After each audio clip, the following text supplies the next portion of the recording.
Hi friends, welcome. After quite some time, I'm going to be demonstrating to you a laparoscopic myomectomy with some adenomyotic component with some amount of uterosacral and pouch of Douglas endometriosis.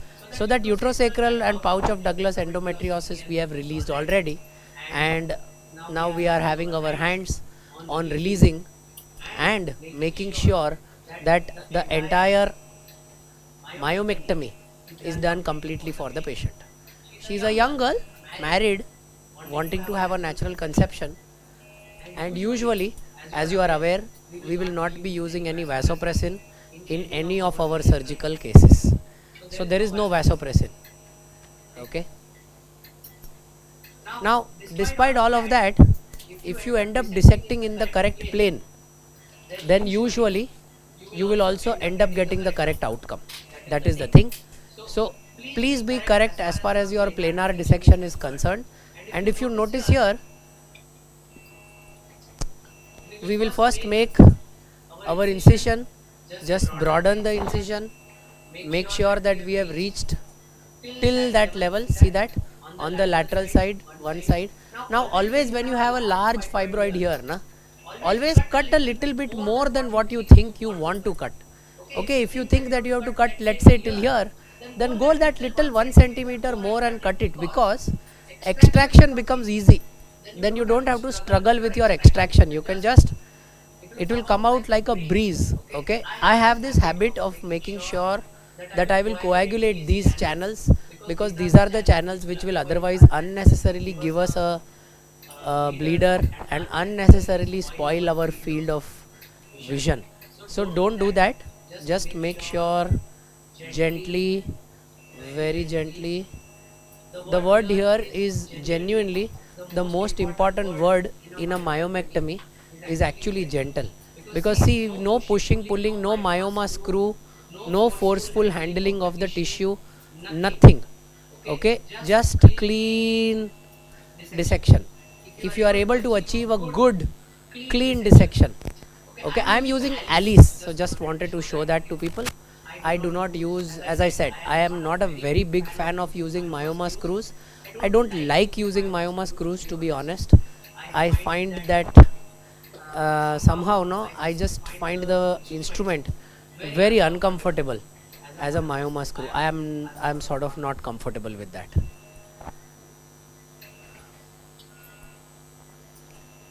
But here we go. A good amount of standard dissection we have achieved from one plane to the other plane to the third plane.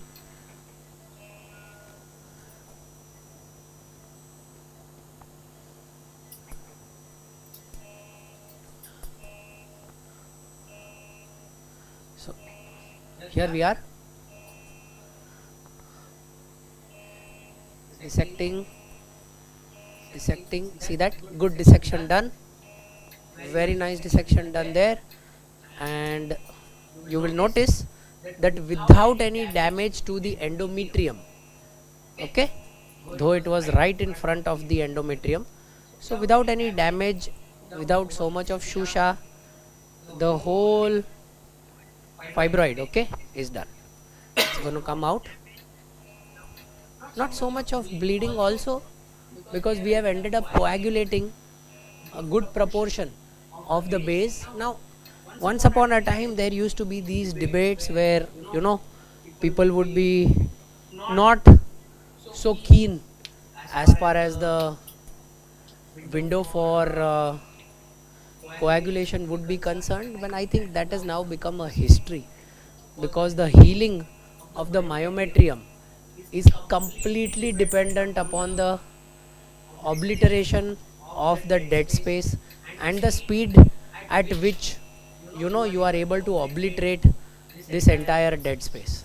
So there is no such rule which states that you can't coagulate, you can't do this. Just remember, even in an otherwise a hysteroscopy, okay, which you are going to be performing, right, you will end up opening the myometrium, right? You are cutting the endometrium to do a hysteroscopic myomectomy. That in fact enhances the outcome to fertility, nahi? That does not reduce the outcome of your fertility. So try to try to have the conceptual understanding of the science based on the concepts, and do not try to derive a concept which does not really exist. You can always, in the science, you always have a challenge to the science as to why would somebody feel something, and why would somebody not feel something, isn't it? And there could be two viewpoints which could be equally correct. So I think a lot of advancements in science comes from the fact that you are willing to understand and advocate the fact that you are right, or maybe you are wrong, isn't it? So provided you have a logical argument. So that's 2. Now just remember, we have this one, this is number 3, we have number 4, we have number 5. Okay, so these the tiny ones. See, we have one more here, number 6. So always when you are removing all of these ones, the tiny ones also, now see, you got to make sure, by the way, that goes in the pouch of Douglas. This guy is also going to go in the 45. This guy is also going to go in the pouch of Douglas.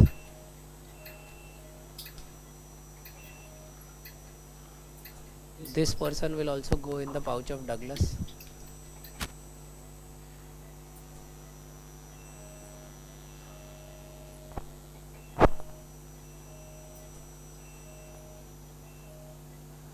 So basically we have 3 people who have gone in the pouch of Douglas. This is number 4 and number 5. This is the only myometrial loss. You can see, as we had told the patient, there are subtle changes of adenomyosis also. So she will require a good ablation along this window and this window once our procedure is finished. But otherwise, mota moti, this looks to be good. Okay, so I'll just come in with the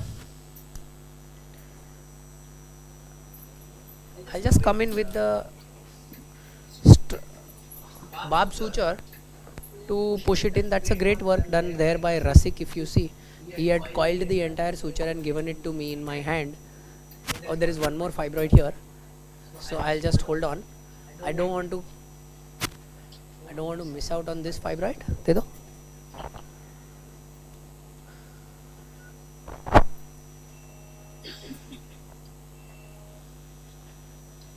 See, the ones which are visible to you in front of you, always, people will always be in that state of shock. Arey, I was told 4 fibroids, you are saying 6. That is bound to happen. When you go in the surgical theatre, you can't just say that I will remove the 4 which I saw. Why did you not see the remaining 2? So I will tell you our own report. We told the patient that there are 5 fibroids. The report before us told that there are 4 fibroids. So as a common patient, the worry is, how did this fibroid increase? Why is there a discrepancy in the numbers? मुझे Alice दे दो हाथ में. Why is there a discrepancy in numbers? The answer is, it is nobody wants to create a discrepancy. Sometimes because of the huge size of the other fibroids, the smaller fibroids may or may not be seen very correctly. That is your answer, and this is the reason why I said, now see, she has this one. She could have another tiny ones, nahi? This one we removed. She could have another tiny ones which only will get ablated. So you cannot be in that dream zone that once you remove everything is done only, everything is out only. See this? See, there is one more here. Can you see? See, it is very tiny. This one. But that's okay. We'll see in a little while. No, actually I don't want to see it in a little while. Probably if it is coming in the zone, I want to remove it.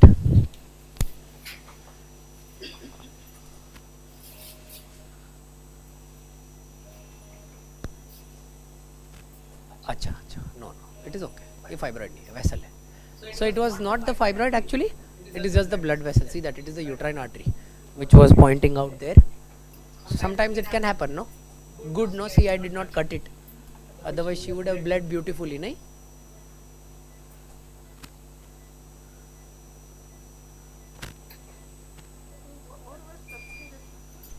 Yeah, 4 were sub-serous, madam. But these are at this size, there is nothing called subserous, no? It becomes intramural, it can touch the endometrium, it can do everything. Beyond this, beyond a size window of around 4 centimeters, even if it is subserous, it will go and do something there.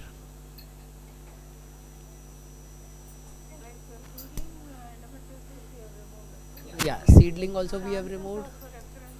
Yeah, chances of recurrence is now going to go down to less than 2-3%, but we will ablate everything else also. So here you go, see this primary suturing done. Now once the primary suturing is done, I want to encourage everybody to follow a technique of suturing which you can replicate in your practice. Do not try to copy everything, I mean, which you see, right? I can have a slightly different technique of passing sutures compared to what you can have, and your technique can be as good and as effective as my technique, है ना? So that is something which all individuals must learn in their practice, to learn to have your own skill set. Do not just end up like copying that, acha, he is doing this, so I will also do this. That is something which may not be of a great help to you. Okay, just keep that in mind. Now this I just passed little superficial. The reason why I passed this superficial is because the fallopian tube is closed there. So of course after 4-5 months when we test her fallopian tubes, we will know how beautifully it has healed. But we got to give that liberty to the fallopian tube there. So fallopian tube region always in a case like this, see, otherwise she is not going to conceive. With these fibroids she would not have conceived any which ways. So you need to make sure that your application is absolutely correct. Here you go.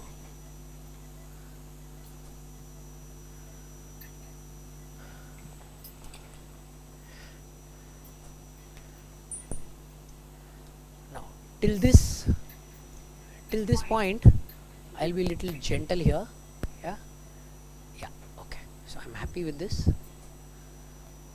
Fine, I'm very happy.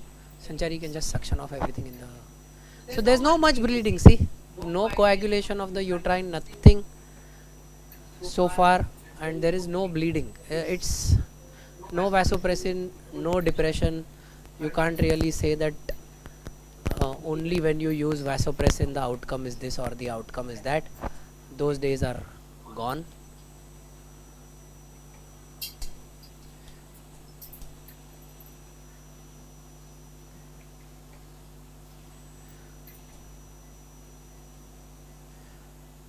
Now you got to be careful about all these sutures which you are passing. I'll tell you the reason. The suture should not get intermingled. The suture should stay separate only all the time.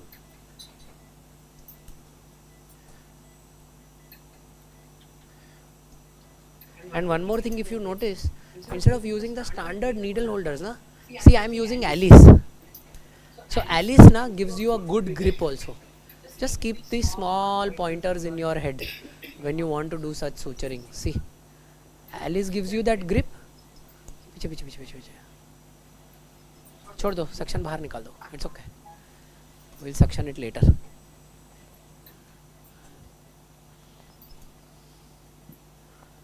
And remember one more thing. This holding of the needle holders, if you see, I can twist my position the way I want. I can move it the way I want. This is purely going to come to you after doing pelvic training. Do not expect yourself, no matter how intelligent you are, or even if you are a gold medalist, to just wake up one fine day in the morning and start suturing with this type of variable hand movements. It's not going to happen.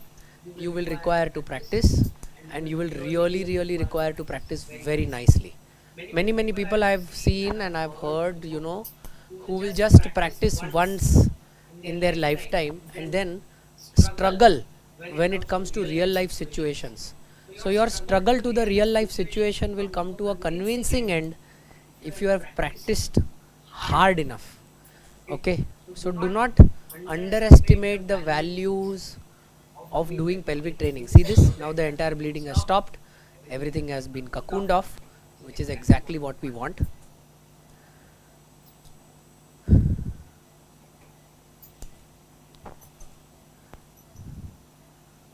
Now, handling this type of sutures with Alice, okay, I'm again telling you, it is tough. The reason why it is tough is because Alice has no grip over such strong tissue. You need ideally needle holders, but I have deliberately not taken needle holders in this case. Here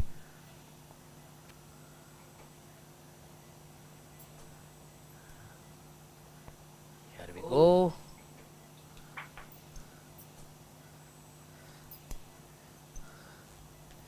छोड़ो.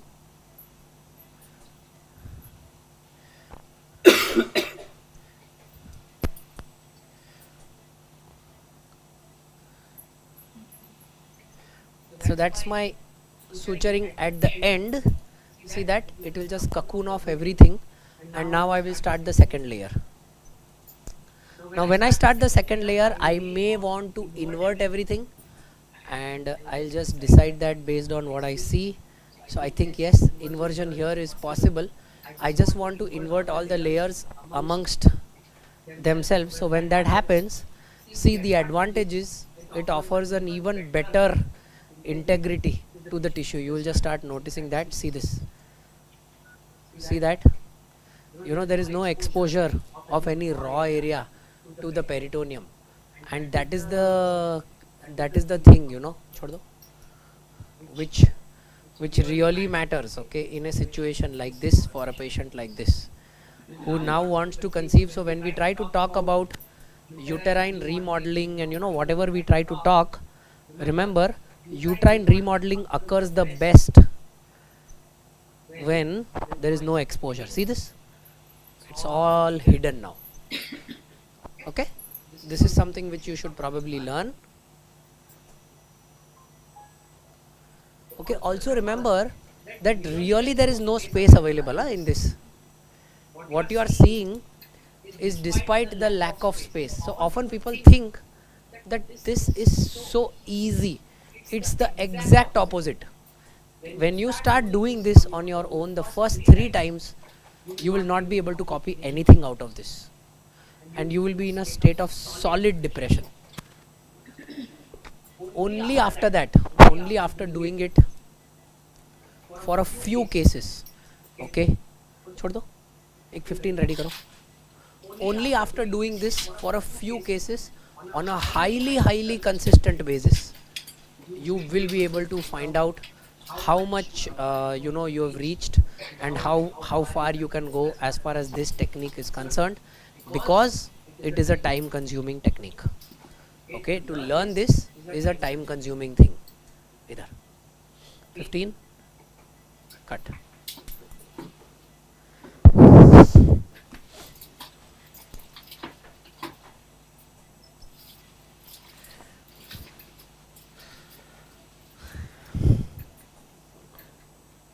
छोड़ दो. So I'm using 15 centimeters basically. See, I told you there will be no space. The reason why I was telling there will be no space, because already she is a little thin lady, you know. She's really not a obese lady. The pelvis is not so deep like how you have in many women. So you're not going to find enough space to maneuver. You can understand why I'm saying this. Clean kar lo. You can understand why I'm saying this by the way in which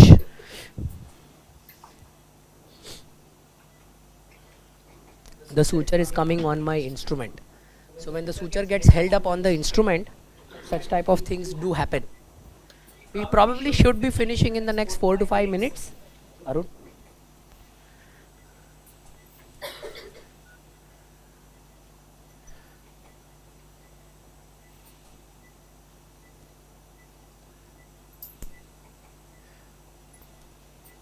See that?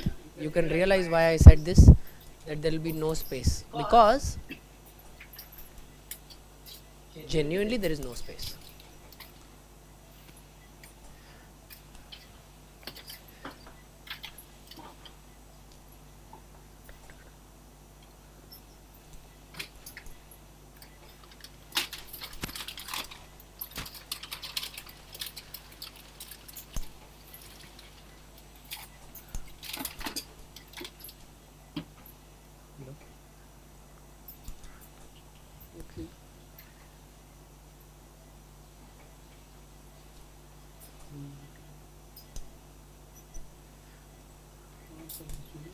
probably my last two suturing bites.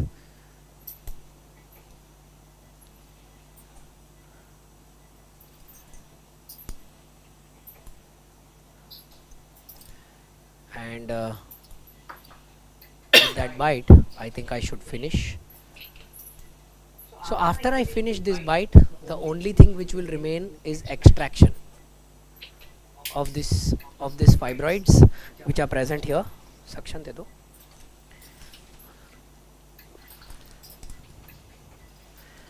Now you have multiple methods of trying to extract this. Okay, the method which we will be using is definitely to morcellate it out. Suction please.